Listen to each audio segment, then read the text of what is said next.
الحمد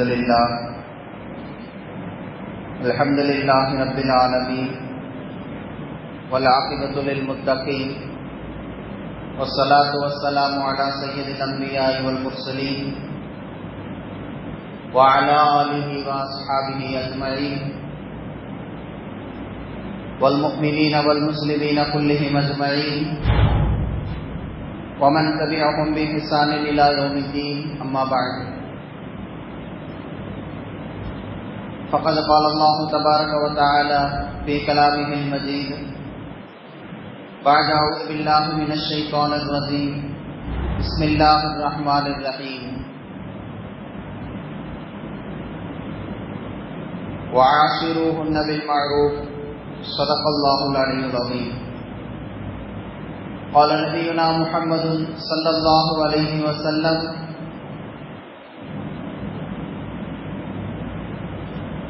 إن كرهتم منها خلقا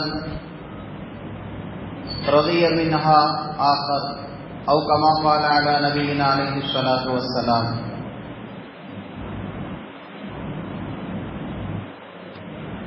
கண்ணியத்திற்கும் மிகுந்த மதிப்பிற்கும் மரியாதைக்கும் உரிய அன்பார்ந்த அல்லாஹ்வின் நல்லடியார்களே,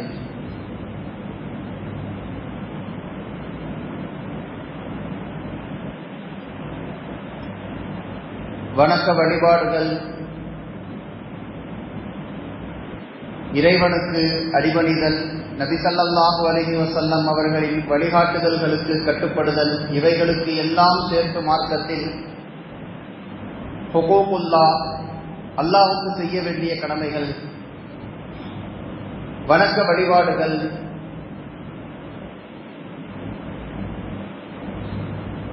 நன்மையான சுன்னத்தான காரியங்களை பின்பற்றுதல் எல்லாம் சேர்ந்து வருடம் முழுக்க மேடைகளில் பேசப்படுகின்ற, பள்ளிவாசல்களில் மதரசாக்களில் சொல்லித்தரப்படுகின்ற, குர்ஆன் ஹதீஸில் இருந்து நமக்கு கற்றுத்தரப்படுகின்ற எல்லா செய்திகளும் சேர்ந்து ஹுகூகுல்லாஹ் என்ற வார்த்தைக்கு கீழே அடங்கி இவைகள் எல்லாம் இறைவனுக்கு நாம் செய்ய வேண்டிய கடமைகள் என்று ஒரு வட்டத்திற்குள்ளே அவைகள் அடைக்கப்படும். இவ்வளவு தூரம் விசாலமாக பேசப்படுகின்ற, இவ்வளவு சிலாகித்து பாராட்டி பேசப்படுகின்ற அல்லாஹ் ரசூலுக்கு வழிபட வேண்டிய அந்த தன்மை மார்க்கத்தில் எத்தனை சதவீதம் பங்கு வகிக்கிறது என்று உலமாக்களிடத்தில் கேட்டால், உண்மையில் யதார்த்தத்தில் குர்ஆன் ஹதீஸ் வலியுறுத்தி இருக்கக்கூடிய வணக்க வழிபாடுகள் சார்ந்த, ஈமான் இஸ்லாம் சார்ந்த இறை நம்பிக்கை, தூதுத்துவம், நபியை பின்பற்றுதல், இறைவனுடைய கட்டளைகளுக்கு கீழ்ப்படிதல் என்று எத்தனை செய்திகள் மொத்தமாக இருக்கிறதோ இவையெல்லாம் சேர்ந்து மார்க்கத்தில் 4 பங்குதான். ஹுகூகுல்லாஹ்வுக்கு மார்க்கம் கொடுத்திருக்கக்கூடிய மதிப்பீடு 4 பங்குதான். மீதி 3 பகுதிகள் 75% மார்க்கம் ஹுகூகுல் இபாத் என்று சொல்லக்கூடிய ஒரு மனிதன் பிற மனிதர்களுக்கு செலுத்த வேண்டிய கடமைகளை குறித்துத்தான் அதிகம் சிலாகித்து பேசியிருக்கிறது.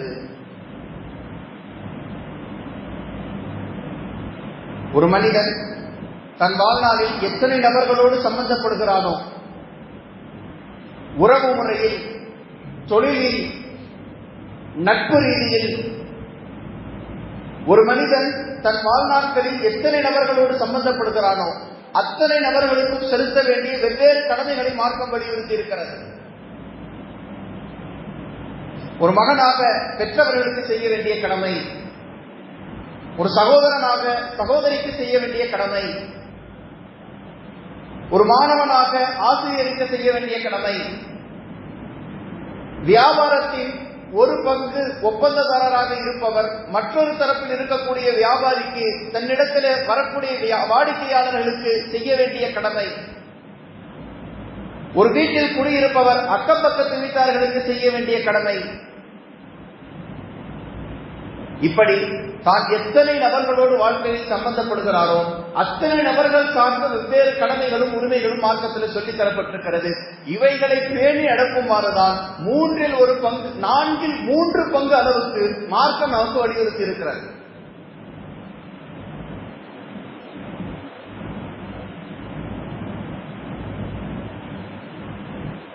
அப்படி மனிதர்கள் தங்களுக்கு மத்தியிலே செலுத்திக் கொள்ள வேண்டிய கடமைகளில் பெரும்பாலும் குறை ஏற்படக்கூடிய துறை இன்றைய காலகட்டத்தில் சமீப காலங்களில் பெரும்பாலும் குறைபாடு உண்டாகக்கூடிய துறை எதிர்பார்த்தீங்கன்னா கணவன் மனைவிக்கு உள்ளே இருக்கக்கூடிய அந்த கொடுக்கல் வாங்கல் இல்லை. கொடுக்கல் வாங்கல்னா வரதட்சணை கொடுக்கல் வாங்கல் அல்ல. அன்பு செலுத்துவதில், அக்கறை காட்டுவதில், விட்டுக் கொடுப்பதில், உறவு முறித்து விடாமல் இழுத்து பிடிப்பதில்,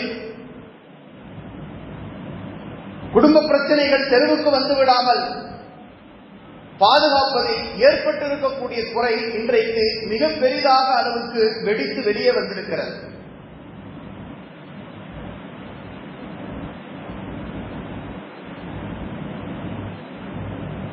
குடும்பவியல் நீதிமன்றங்கள் வழக்குகளை சமாளிக்க முடியாத அளவுக்கு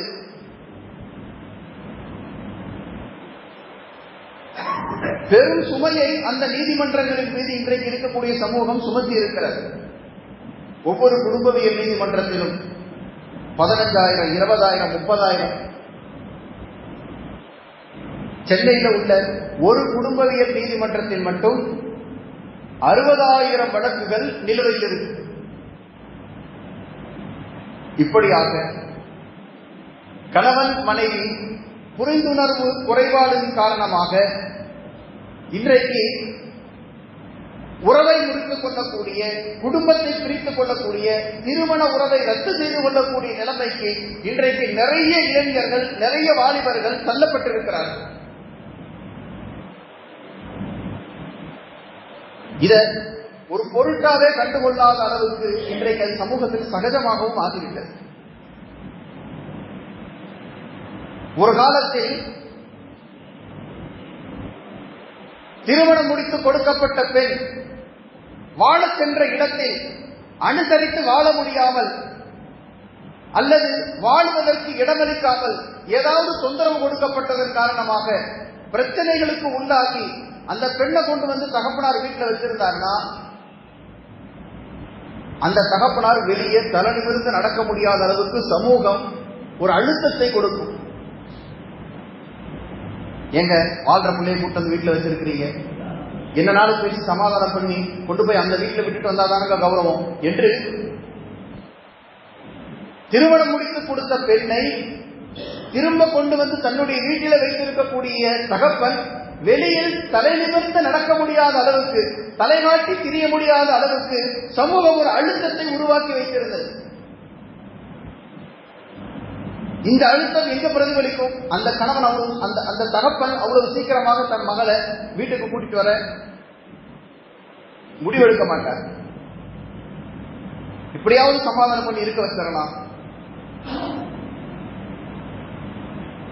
அதே போல திருமணமாகி வந்த பெண் வீட்டுல இல்லாம மருமக கோச்சுக்கு அம்மா வீட்டுக்கு போயிட்டா,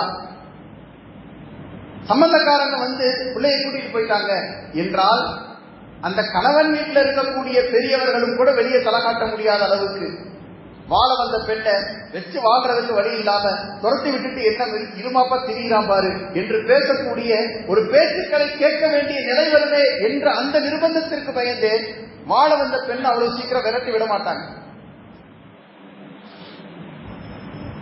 ஆனால் இன்றைக்கு அதுவெல்லாம் ஒரு கௌரவமாக அவன் கிடக்கிறான், நீ வாமா நான் வச்சு பார்த்துக்கிறேன் என்று முடிவெடுக்கக்கூடிய தகப்பன்மார்களும், இவையில்தானா உனக்கு 1008 பிள்ளையை பார்த்து நான் கல்யாணம் பண்ணி வைக்கிறேன்டா என்று சொல்லக்கூடிய தாய்மார்களும் பெருகிவிட்ட, அதை பெருமையாக நினைக்கக்கூடிய, வந்து வாழ்ந்தாங்க செட் ஆகல முடிச்சு அனுப்பி விட்டோம், எல்லாம் கணக்கெல்லாம் பார்த்து செட்டில் பண்ணி கொடுத்து விட்டாச்சு, இனி வேற பிள்ளையை பார்க்க வேண்டியதுதான், இனி வேற ஆளை பார்த்து கல்யாணம் பண்ணி வைக்க வேண்டியதுதான், இல்லாட்டி கடைசி வரைக்கும் நான் இருக்கிறேன் என் பிள்ளையை பார்த்துக்கிறதுக்கு, என் பையனை பார்த்துக்கிறதுக்கு எனக்கு தெரியும் என்று உறவு முறிந்து விட்டதை, தலாக்கு நிகழ்ந்து விட்டதை, குடும்பம் பிரிந்து விட்டதை ஒரு பெரிய சர்ச்சைக்குரிய, பேச வேண்டிய, சங்கடப்பட வேண்டிய ஒரு விஷயமாகவே இல்லாம ஏதோ வாடகை வீட்டுக்கு குடி போனோம், வீடு தோதுவா அமையில 6 மாசத்துல காலி பண்ணி வேற வீட்டுக்கு போயிட்டோம் சொல்ற மாதிரி, வியாபாரம் பண்ணி பார்த்தோம் தோது படல விட்டுட்டு வேற வியாபாரத்துக்கு போயிட்டோம்னு சொல்ற மாதிரி ஒரு கம்பெனியில வேலைக்கு சேர்ந்தோம், சரியா அந்த கம்பெனியில இருக்கக்கூடிய சட்டத்திட்டங்களுக்கு உட்பட்டு நம்மளால வேலை செய்ய முடியல, அல்லது நம்முடைய நேரத்திற்கு தோதுவாக அந்த கம்பெனி நமக்கு இருக்கிறதுக்கு இடம் கொடுக்கல, விட்டுட்டு வேற கம்பெனியில ஜாயின் பண்ணிட்டேன் என்று சொல்லுவது மாதிரி, கல்யாணம் பண்ண சரியாகல, கையெழுத்து போட்டு அனுப்பியாச்சு. கண்ணியத்திற்குரியவர்களே, மிகப்பெரிய ஒரு சீர்கேட்டை நோக்கி இன்றைய சமூகம் பயணித்துக் கொண்டிருக்கிறது. அதை சரிபடுத்தி கொடுக்க வேண்டிய இடத்தில் இந்த சமூகத்தின் மூத்தவர்களாக இருக்கக்கூடிய, குடும்பத்தின் தலைவர்களாக இருக்கக்கூடிய, ஜமாஅத்துகள் நிர்வாகிகளாக தலைவர்களாக இருக்கக்கூடிய, உலமாக்களாக இருக்கக்கூடியவர்களுக்கு ஒரு மிகப்பெரிய பொறுப்பு இருக்கிறது. இந்த அவலங்களை விட்டும் இந்த சமூகத்தை நாம் பாதுகாக்க கடமைப்பட்டிருக்கிறோம்.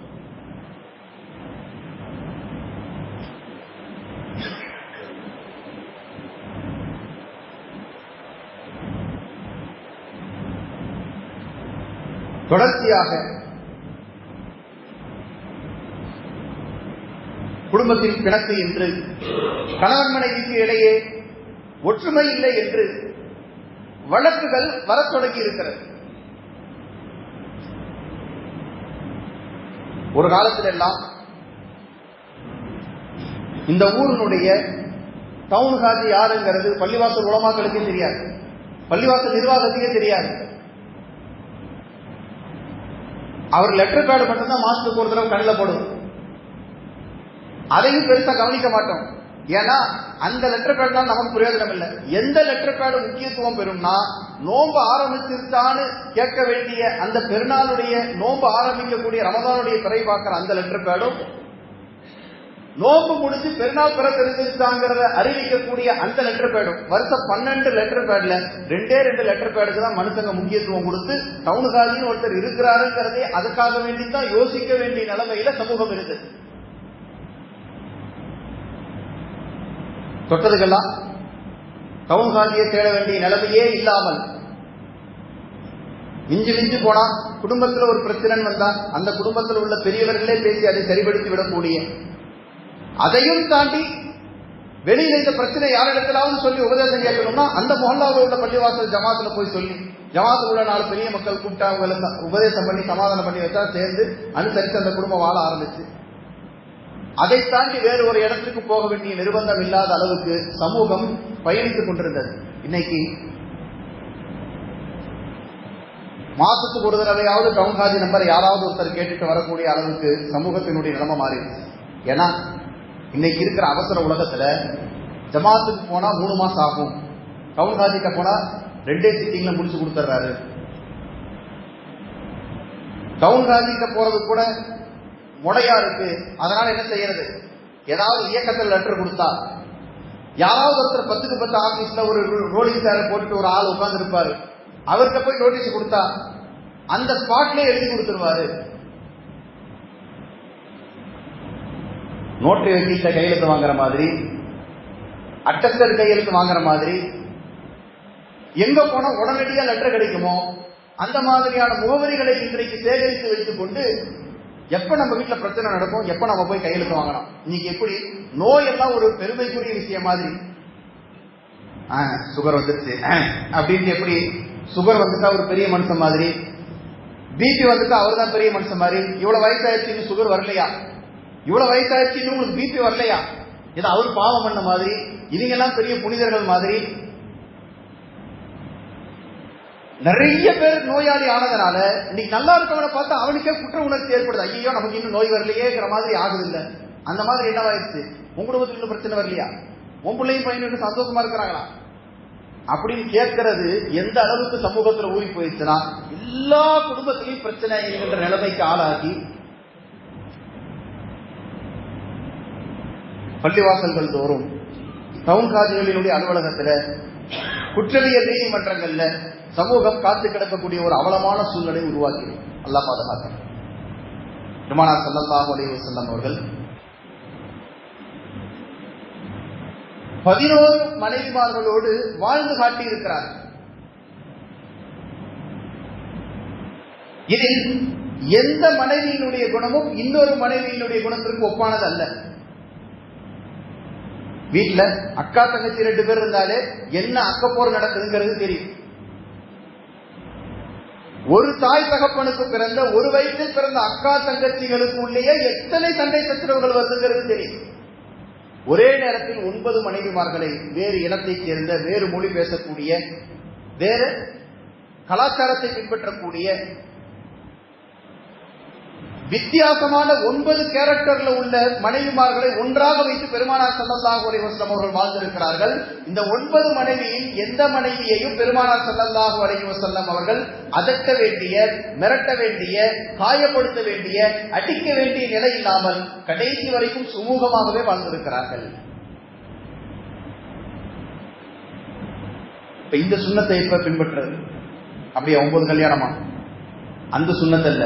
மனைவிமார்களை அனுசரித்து மனைவிமார்களுக்கு மத்தியில பிரச்சனை வராத ஒரு நல்ல கணவனாக பெருமானார் ஸல்லல்லாஹு அலைஹி வஸல்லம் அவர்கள் வாழ்ந்து காட்டினார்களே, அந்த சுண்ணத்தை தாடி வைக்கிறதோ தொப்பி அணிவதோ மட்டும் சுண்ணத்தல்ல.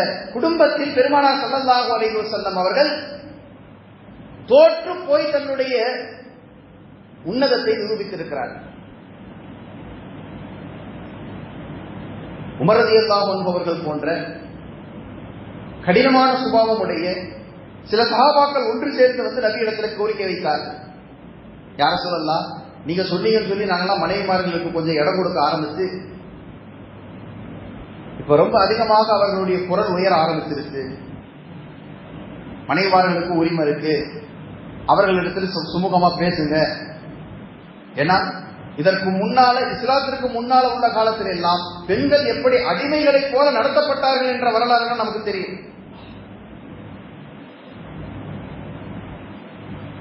அடிமைகளை அடிப்பதை போல மனைவிமார்களை சவுக்கை கொண்டு, பெரம்பை கொண்டு அடித்து குடும்பம் நடத்தி கொண்டிருந்தவர்கள் எல்லாம் இஸ்லாத்திற்கு மாறினார்கள். நபி ஸல்லல்லாஹு அலைஹி வஸல்லம் அவருடைய பேச்சை கேட்டு அடிப்பதை நிறுத்திக் கொண்டார்கள், ஏசுவதை நிறுத்திக் கொண்டார்கள், மனைவிமார்களுக்கு இடம் கொடுக்க ஆரம்பித்தார்கள்.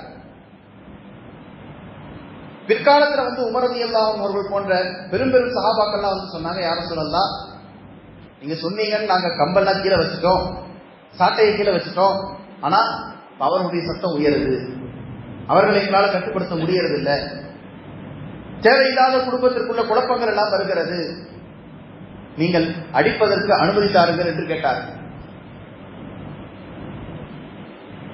அந்த குறிப்பிட்ட நேரத்தில் அந்த குறிப்பிட்ட பிரச்சனைக்காக பெருமானார் ஸல்லல்லாஹு அலைஹி வஸல்லம் அவர்கள் ஸ்பெஷல் பர்மிஷன், ரொம்ப அளவுக்கு அதிகமாக அவர்களுடைய அக்கிரமங்கள்லாம் அரங்கேறிய போது நபி ஸல்லல்லாஹு அலைஹி வஸல்லம் அவர்கள் பர்டிகுலர் பிரச்சனைக்காக வேண்டி பர்சனலா அந்த பர்மிஷனை கொடுத்தாங்க. கொஞ்சம் ஒரு 2 தட்டு தட்டி சரிபடுத்துங்க, இப்படி விட்டா சரியாகாது என்று சொன்ன உடனே எடுத்து வெடுக்க ஆரம்பித்து அடுத்த நாள் சுபு தொழுகைக்கு பெருமானார் ஸல்லல்லாஹு அலைஹி வஸல்லம் வரும்போது ஒட்டுமொத்த பெண் சமூகமும் நபி அவர்களுடைய வீட்டு வாசல்ல நிற்கும்.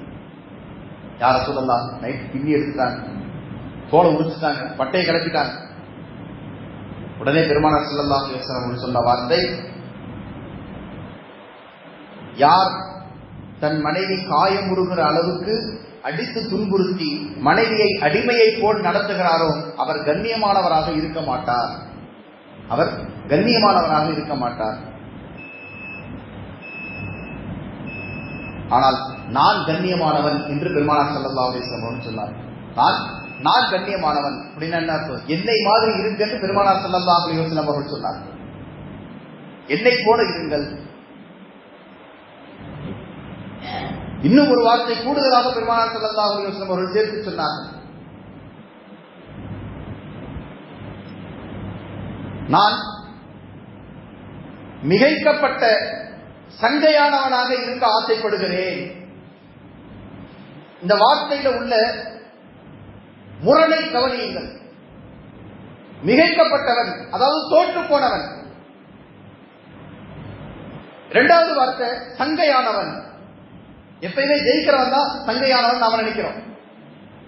ஜெயிக்கிறவன் பாராட்டப்பட வேண்டியவன் சங்கையானவன். பெருமானார் ஸல்லல்லாஹு அலைஹி வஸல்லம் அவர்கள் சொன்னார்கள், நான் தோற்ற சங்கைக்குரியவனாக இருக்க ஆசைப்படுகிறேன். அப்படின்னா குடும்பத்தில் யார் விட்டு கொடுத்து இறங்கி போகிறார்களோ அவர்கள் சமூகத்தில் சங்கைக்குரியவர்களாக ஆகுவார்கள். மக்லூபுன் கரீம், தோற்று போன கண்ணியவானாக நான் இருக்க ஆசைப்படுகிறேன். எனவேதான் எத்தனையோ விஷயங்களில் பெருமானார் ஸல்லல்லாஹு அலைஹி வஸல்லம் அவர்கள் மனைவிமார்களிடத்தில் விட்டுக் கொடுத்து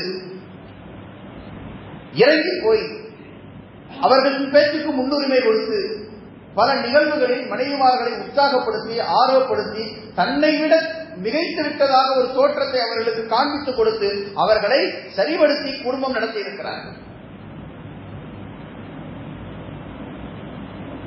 இன்றைக்கு இருக்கக்கூடிய குடும்பங்களில் உள்ள ஒரு மிகப்பெரிய பிரச்சனை, நான் இறங்கிட்டா நான் தோத்துருவேன், தோத்துட்டா எனக்கு அசிங்கம். இது மார்க்கம் நமக்கு சொல்லிக் கொடுத்த ஃபார்முலாவுக்கு ஆப்போசிட் ஃபார்முலா. மார்க்கம் நமக்கு சொல்லித் தருகிறது, நீங்கள் இறங்கி போனால் நீங்கள் தோற்பீர்கள், நீங்கள் தோற்றால் நீங்கள் கண்ணியம் அடைவீர்கள். உலகம் நமக்கு ஒரு ஃபார்முலாவை சொல்லித் தரும், நீங்க இறங்கி போனா தோத்துருவீங்க, தோத்தா உங்களை அசிங்கப்படுத்திடுவாங்க. முன்னாடி பேச கேட்டுட்டான், முன்னாடி சொல்ற மாதிரி செஞ்சுட்டான், இவெல்லாம் என்ன ஆம்பள என்று உலகம் நம்மை பேசிவிடும் என்பதற்காக தோற்கக்கூடாது என்ற வரட்டு பிடிவாதத்தில் குடும்பத்தை, இளமையை, பிள்ளைகளுடைய எதிர்காலத்தை, சமூகத்தினுடைய நற்பெயரை அத்தனையையும் கெடுத்து குட்டி சோறாக்கி விடுகிறார். ஒரே ஒரு நேரம் அந்த பிடிவாதத்திலிருந்து ஒரு படி கீழே இறங்கினா குடும்பம் மிஞ்சும். குடும்பத்தினுடைய பாரம்பரியம், பெற்றவர்களுடைய மன நிம்மதி, உடல் ஆரோக்கியம், உங்களுடைய வாலிபம், உங்கள் பிள்ளைகளுடைய எதிர்காலம், சமூகத்தினுடைய நற்பெயர் அத்தனையும் சேர்ந்து பாதுகாக்கப்படும். இத்தனையை பாதுகாத்த உங்களை அல்லாஹ் கேவலமடை விட்டுருவானா? கோபத்தில் முடிவெடுப்பவர்கள் இதை யோசிக்க கடமைப்பட்டிருக்கிறார். பெருமானார் ஸல்லல்லாஹு அலைஹி வஸல்லம் அவர்கள் குடும்ப உறவை தக்க வைத்துக் கொள்வதற்கான ஒரு மிகப்பெரிய சொல்யூஷனை சொல்லிக் கொடுத்திருக்கிறார். எத்தனை குடும்பங்களுக்கு அந்த தகவல் தெரியும்? எத்தனை பெற்றோர்கள் தங்கள் பிள்ளைகளிடத்தில் அந்த தகவல்களை சொல்லி தந்து வளர்க்கிறார்கள் என்பது தெரியாது. அற்புதமான சூட்சகம். இத ஒரே ஒரு ஃபார்முலாவை ஃபாலோ பண்ணா, இந்த ஒரே ஒரு டெக்னிக்கை கையாண்டா எந்த குடும்பத்திலும் பிரிவினையே வராது.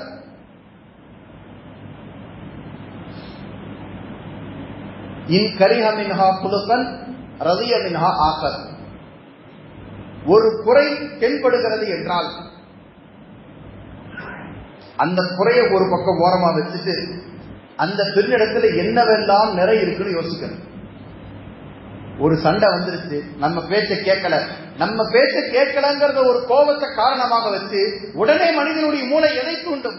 இதுக்கு முன்னாடி எப்பவெல்லாம் அவன் பேச்ச கேட்காம இருந்தாலும் லிஸ்ட் எடு, என்னைக்கெல்லாம் கோச்சுக்கிட்டு அவங்க அம்மா வீட்டுக்கு போனாலும் உட்காந்து லிஸ்ட் எடு, என்னைக்கெல்லாம் ஒண்ணு எதிர்த்து பேசினாலும் பூரா பட்டியல் எடு, எல்லாத்தையும் மனுவா எழுதி கொண்டு போய் ஜமாத்துல கொடுத்து இன்னைக்கு இருக்குது அவருக்கு. இந்த ஃபார்முலா தான் இன்னைக்கு இருக்கக்கூடிய தலைமுறையை பூரா ரெண்டு பங்கா பிரித்து கணவன் ஒரு ஊர்ல மனைவி ஒரு ஊர்ல என்று அத்தனை குடும்பங்களையும் நீதிமன்றத்தினுடைய வாசல்ல, ஜமாத்தினுடைய வாசல்ல, ஆபீஸ்களுடைய வாசல்ல போய் நிறுத்தி. ஒரு தவறு நடக்கிறது என்றால் எப்படி? கோபம் வந்தா நின்றுட்டு இருந்தா உட்கார்ந்துருங்க, உட்கார்ந்து இருந்தா படுத்துருங்க, அப்பயும் கோபம் தனியா போய் உதவி செய்யுங்க. கோபத்தை தணிப்பதற்கு எப்படி ஒரு ஃபார்முலா இருக்கோ, குடும்ப பிரச்சனையை தீர்ப்பதற்கு என்று ஒரு ஃபார்முலா.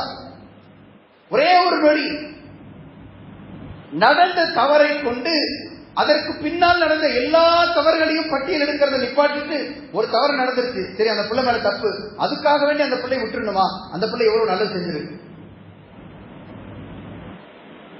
சமைக்கிறதுல இருந்து, துணி துவைச்சு போடுறதுல இருந்து, பிள்ளையை வளர்க்கறதுல இருந்து, பாதுகாக்கிறதுல இருந்து, வீட்டை சுத்தமா வச்சுக்கிறது, குழந்தைக்கு முடியலாம் தூக்கி ராத்திரி பூரா விரிச்சிருந்து மருந்து கொடுத்து காப்பாத்துறதுல இருந்து எத்தனை நல்ல காரியத்தை அந்த பிள்ளை செய்யுது.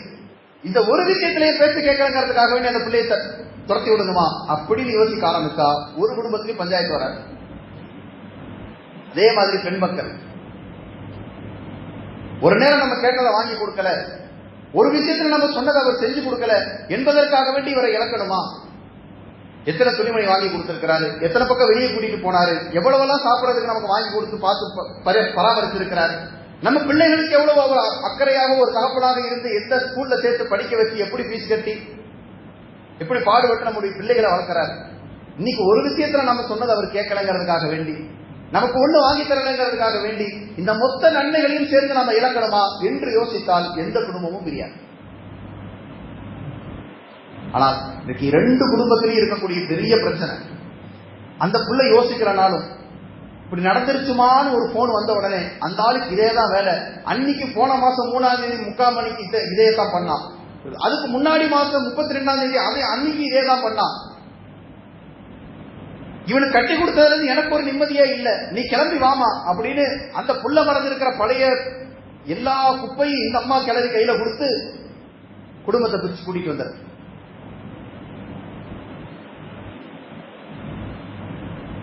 எனவே கண்ணியத்திற்குரிய அன்பான அல்லாஹ்வின் நல்லடியார்களே, குடும்பத்தில் பிரச்சனைகள் வரும்போது அதை அணுகுகின்ற பெரியவர்கள் அதை எப்படி கையாளணும் என்பதை பெருமானார் ஸல்லல்லாஹு அலைஹி வஸல்லம் அற்புதமாக செய்து காண்பித்தார்கள்.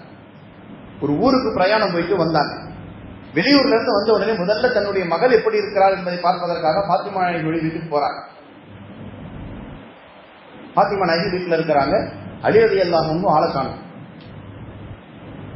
எங்கம்மான்னு கேட்கறாங்க. ராத்திரி அவருக்கு எனக்கும் பிரச்சனை ஆகி போச்சு, நானும் கொஞ்சம் கூட பேசிட்டேன், கோச்சிட்டு பஜல் குழுக்க போனவர் மறுபடியும் வீட்டுக்கு வராம பள்ளியிலே படுத்திருக்கிறாரு போல தெரியும். அப்படியா, இதோ வரேன். நேரம் எதிர்த்து பள்ளிக்கு போனாங்க. நிஜமாலுமே பள்ளியில படுத்திருந்தார். எழுப்பி வீட்டுக்கு வாங்கன்னு கூப்பிட்டாங்க. எந்திரிச்சு வீட்டுக்கு வந்தார். வந்து உட்கார்ந்து ஊருக்கு போனது வந்ததுல நடந்த சுவாரஸ்யமான விஷயங்களை பத்தி பேசி நல்லது கெட்டதை எல்லாம் சொல்லிட்டு அஸ்ஸலாமு அலைக்கும் எந்திரிச்சு வெளியே போயிட்டாங்க. என்ன பிரச்சனை நடந்துச்சு, யார் முதல்ல ஸ்டார்ட் பண்ணா, நீங்க என்ன வார்த்தை பேசுனீங்க, அவங்க என்ன வார்த்தை பேசினாங்க, நீங்க எது கோச்சிட்டு பள்ளிவாசல போய் படுத்தீங்க, அவர் பள்ளிவாசல போய் படுத்தா நீ எது கூட்டு போட்டு உட்கார்ந்துருந்த என்று நடந்த சண்டையை பத்தி ஒரு வார்த்தை கூட பேசாம கணவன் மனைவியை நேருக்கு நேரம் பார்க்க வைத்து விட்டு ரெண்டு பேரையும் சமமாக உட்கார வைத்து நல்ல சிரிச்சு பேசி வேற நியாயம் எல்லாம் பேசி ரெண்டு பேரையும் சிரிச்சு வச்சு வெளியிட்டாங்க.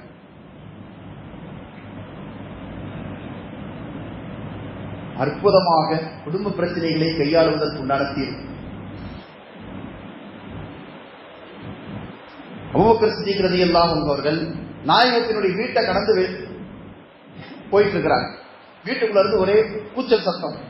ரெண்டு பேரும் மாறி மாறி பேசிக்கிறாங்க. ஆயிஷா நாயகி ஒரு வார்த்தை பேச, ரசூலுல்லாஹ் ஒரு வார்த்தை பேச, ரெண்டு பேரும் பேசுற சத்தம் தெருவில் கேட்குது. உடனே ரசூலுல்லாஹ்வை எதிர்த்து பேசுற அளவுக்கு என் மகளுக்கு தைரியமாகி போச்சா, இன்னைக்கு என் மகளை என்ன பண்ற பாரு என்று சொல்லி ஒரு கோபத்துல திரையை விளக்கிட்டு அபூபக்கர் சித்திக் ரலியல்லாஹு உள்ள போன உடனே ஆயிஷா நாயகி குடுகுடுன்னு ஓடி போய் ரசூலுல்லாஹ் ஸல்லல்லாஹு அலைஹி வஸல்லம் பின்னாடி ஒளிஞ்சிருக்காங்க. ஓடி போய் ரசூலுல்லாஹ் பின்னாடி ஒளிஞ்சிட்டாங்க. உடனே பெருமானார் ஸல்லல்லாஹு அலைஹி வஸல்லம் அவர்கள் சிரித்துக் கொண்டே கேட்டார்களாம், என்ன பேசி பேசுனேன், இப்ப இந்த கிழவு கிட்ட இருந்து நான் தான் உன்னை காப்பாற்றுற மாதிரி அல்லாஹ் ஆக்கிட்டான் பத்தியா, என்ன பேசி பேசுனேன், இவ்வளவு நேரம் எதிரில் நின்று என்ன பேசி பேசுனேன், இப்ப இந்த கிழவன் இடத்துல இருந்து உன்னை பாதுகாக்க மாதிரி அல்லாஹ் என்னை ஆக்கிட்டான் பத்தியா, இப்ப நான் தானே உன்னை காப்பாத்தினேன், நான் தானே ஜெயிச்சேன்னு சிரிச்சுக்கிட்டே சொல்லிட்டு பிரச்சனையை முடிச்சுட்டாங்க. அடுத்த நாள் அதே மாதிரி கடந்து போகும்போது உள்ள இருந்து ஒரே சிரிப்பு சுத்தமா கேட்கும். சித்திக் நாயகம் உள்ள போறாங்க. போயிட்டு யார சொல்லலாம், நேற்று உங்களுடைய சண்டைக்கு நடுவில் நான் வந்து சண்டை செய்து சமாதானமான மாதிரி இன்னைக்கு நீங்க சந்தோஷமா இருக்கும்போது என்னை சேர்த்துக்கலாமே என்று கேட்கக்கூடிய நிலைமையை அல்லாஹ் அடுத்த நாளே மாற்றினார். இப்படியாக குடும்பங்களில் எத்தனையோ பிரச்சனைகள், நல்லது கெட்டது இல்லாத 100% இவரிடத்துல குறையே இல்லை, ஃபுல்லா எல்லாமே பிளஸ் தான், ஆளுக்கு ஒரு மைனஸ் கூட கிடையாதுங்கிற மாதிரி ஒரு உயிரினத்தை, ஒரு படைப்போ ஒரு மனுஷனை அல்லாஹ் படைக்கவே இல்லை.